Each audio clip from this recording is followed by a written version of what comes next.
जय हिंद दोस्तों, नमस्कार। स्वागत करता हूं एक बार फिर से आपका अपने YouTube channel dream job education में। मेरा नाम है बलराम धरानिया। आज का जो चैप्टर होने वाला है वो वर्णमाला से रिलेटेड होने वाला है और वर्णमाला का जो पहला चैप्टर था वो मैंने पहले ही करा दिया। उसका लिंक आपको नीचे डिस्क्रिप्शन में मिल जाएगा, वहाँ से जाकर आप उसको भी देख सकते हो। इस वीडियो का PDF या किसी भी PDF के लिए आप हमारे टेलीग्राम ग्रुप को ज्वाइन कर सकते हो। टेलीग्राम ग्रुप का भी लिंक आपको नीचे डिस्क्रिप्शन में मिल जाएगा, वहाँ से जाकर आप हमारे ग्रुप से जुड़ सकते हो। तो आज की वर्णमाला में मैं आपको कराने वाला हूँ व्यंजन। इससे जो पहली वीडियो थी उसमें मैंने आपको स्वर कराए थे। तो चलिए इसको स्टार्ट करते हैं और देखते हैं कि यहाँ से क्या क्या पॉइंट एग्जामिनर बनाता है। देखिए, वर्णमाला मैंने पहले आपको बताया था, बेसिक से मैं फिर दोबारा से स्टार्ट करता हूँ। वर्णमाला जो है वर्णों की संख्या, इसमें मूल आधार पर यदि बात करें, हम आधार पर बात करें तो हमारी कितनी होती है, ये 45 होती हैं। ऐसे भी क्वेश्चन पूछा गया है कि हिंदी में वर्णों की संख्या कितनी होती है, तो 45 होती है। टोटल वर्णों की संख्या आप सभी जानते हैं, बचपन से पढ़ते आए हैं, और इसकी जो संख्या होती है ये होती है 52।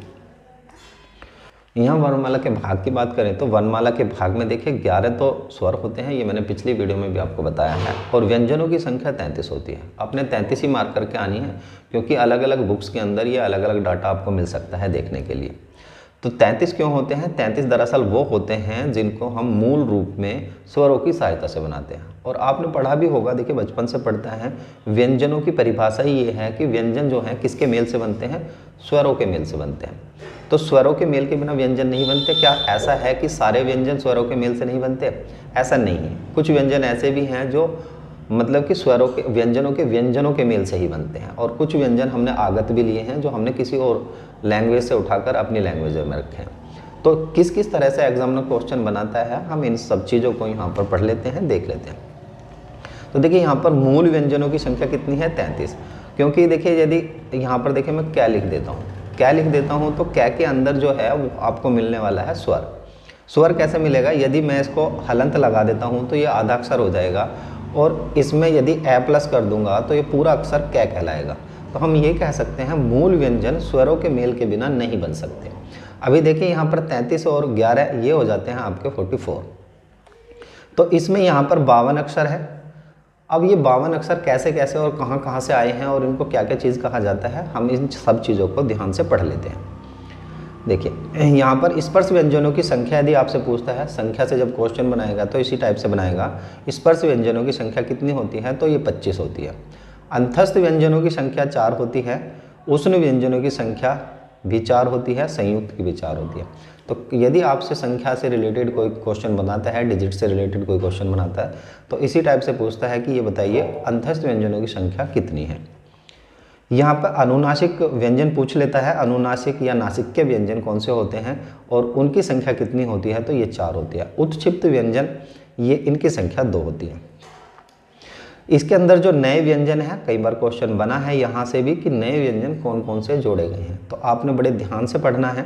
यहाँ पर 5 नए व्यंजन जोड़े गए हैं, जिसमें ये आ जाते हैं, कक्षा 6 वाला त्रय आ जाता है और अज्ञानी वाला ग आ जाता है, और उसके बाद दोनों के दोनों उत्क्षिप्त आ जाते हैं, डै और डै।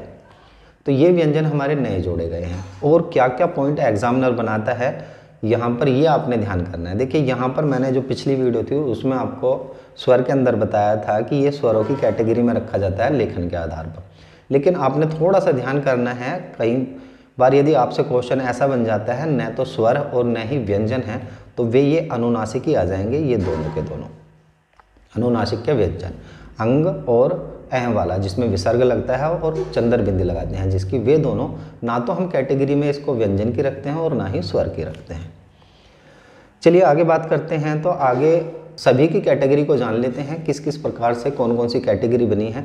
जब हम इस वाली कैटेगरी की बात करेंगे तो इसको कहा जाता है स्पर्श व्यंजन। यहाँ पर देखिए मैं थोड़ा सा और ऐड कर देता हूँ। यहाँ पर मैंने ये डाटा जो बनाया है ये इस तरह से बनाया है ताकि आपको बहुत अच्छे से समझ में आए। देखिए यहाँ स्पर्श व्यंजनों की बात करें तो स्पर्श व्यंजनों की संख्या मैंने अभी आपको बताई थी 25 थी, यानी कि 25 थी, और 25 में हम इन सभी को रखते हैं। ये सभी हैं हमारे कैक है, गैग है और चैच है। इस तरह से इसको याद कैसे करना होता है? दरअसल ये जो होता है ये कै वर्ग कहलाता है, कै वर्ग, और ये चै वर्ग कहलाता है, ये टै वर्ग कहलाता है, और ये तय वर्ग और ये फै वर्ग कहलाता है। आपने ये 4 4 5 5 करके इसी तरह से याद करने हैं, क्योंकि ये बहुत इंपॉर्टेंट है। आपका यदि वर्णमाला नहीं हुआ हुआ तो बहुत सारे चैप्टर आपके नहीं हो पाएंगे। जिस तरह से आपका देखिए संधि नहीं हो पाएगी आपके, उसके साथ साथ जो प्रत्यय है वो नहीं हो पाएंगे, क्योंकि उसमें ई की और ऊ की मात्रा लगती है, कौन से वर्ड को अलग करना होता है। ये सारी चीज़ें आपको इससे पता लगने वाली हैं वर्णमाला से। आपका वर्णमाला चैप्टर में नहीं भी है, मैं फिर आपको बता देता हूँ कि आपको ये तो याद करने ही पड़ेंगे, इसके बिना आपकी हिंदी अनकम्प्लीट रहेगी।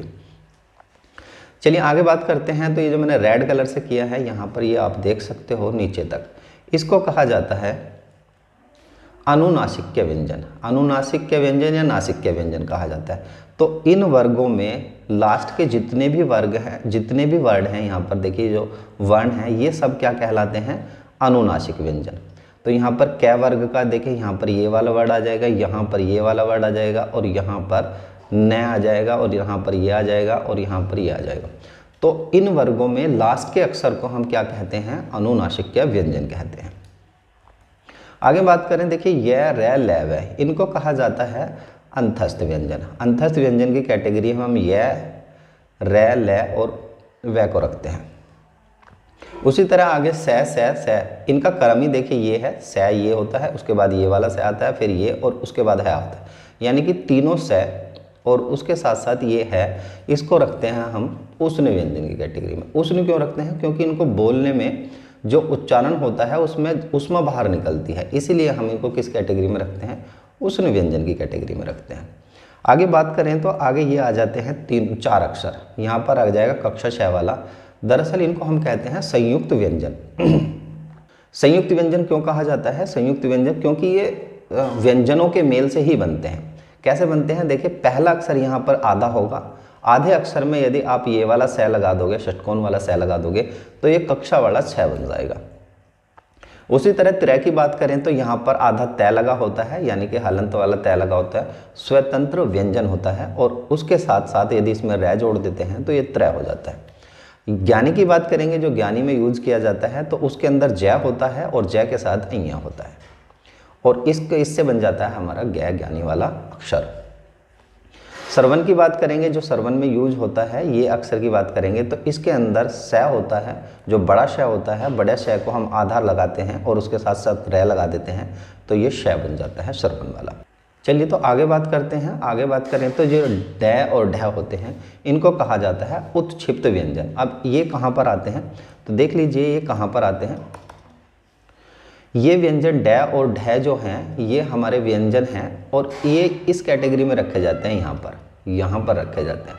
उत्क्षिप्त व्यंजनों की खास बात ये है कि इनसे कोई भी अक्षर जो हमारा शब्द होता है वो प्रारंभ नहीं हो सकता, ये हमेशा बीच में ही आएंगे किसी भी अक्षर के। जैसे यहाँ पर मैं लिख देता हूँ सड़क, सड़क, तो ये अक्षर ऐसे अक्षर हैं उत्क्षिप्त व्यंजन जिनसे कोई भी अक्षर प्रारंभ नहीं हो सकता। आपने इस चीज़ को ध्यान करके चलना है। आगे बात करें तो जय और फै, जिनके नीचे ये लगा होता है, ये बिंदु लगा होता है नीचे यहाँ पर, ठीक है। तो ये अक्षर कैसे होते हैं? इनको कहा जाता है आगत, यानी कि ये हमारी लैंग्वेज में नहीं थे, हमने इनको किसी और लैंग्वेज से उठाया है। उसके बाद आ जाता है रै। रै को हम लुंठित भी कहते हैं। लुंठित क्यों कहते हैं? क्योंकि ये बनता जो है, जैसे हम पहले बनाया करते थे, इस तरह से बनाया करते थे, तो लुंठित है, इसको लुंठित व्यंजन की श्रेणी में रखा जाता है। लै की बात करें तो लै को हम रखते हैं पार्श्व। पार्श्व का मतलब होता है पीछे, पीठ जो होती है उसको कहा जाता है पार्श्व, यानी कि पीछे।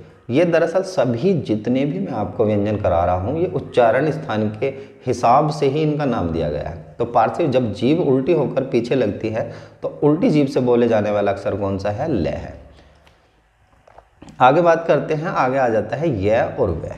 य और वै की बात करें तो इनको कहा जाता है अर्धस्वर। अब अर्धस्वर क्यों कहते हैं? देखिए अभी हमने इससे पहली जो वीडियो थी उसमें हमने पढ़ा था कि स्वर कौन से होते हैं।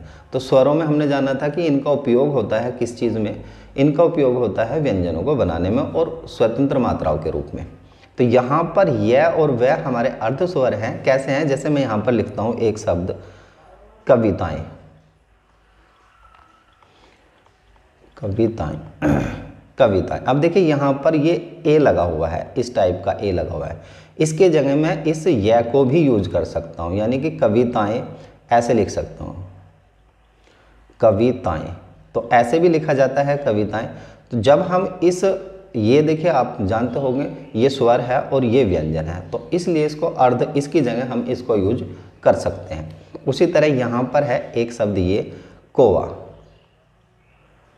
कोवा, तो इस वा की जगह हम किसको यूज कर सकते हैं, हम आ को यूज कर सकते हैं। इसकी जगह हम आ को यूज कर सकते हैं, कोए में आ को भी हम यूज कर सकते हैं। तो इस तरह हमारा जो ये व्यंजन है यह और वह, ये अर्ध स्वर के रूप में हम इनको लिखते हैं। आगे बात करते हैं, तो आगे घोष और अघोष यानी घोषत्व के आधार पर व्यंजन किस तरीके से बांटे गए हैं, इस कैटेगरी को हम देख लेते हैं।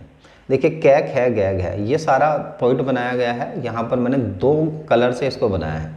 एक कलर इसमें मैंने येलो यूज़ किया है, ये वाला, तो आप बस इसी से आप जान पाओगे। दरअसल ये हमारा प्रथम, ये सेकंड, ये थर्ड, ये फोर्थ और ये फिफ्थ होता है। तो इस कैटेगरी के हिसाब से जो कै, चे, टे, ते, पे जो होता है, इसमें पहली लाइन जो होती है, पहली और दूसरी लाइन, ये अघोष व्यंजन की श्रेणी में रखा जाता है।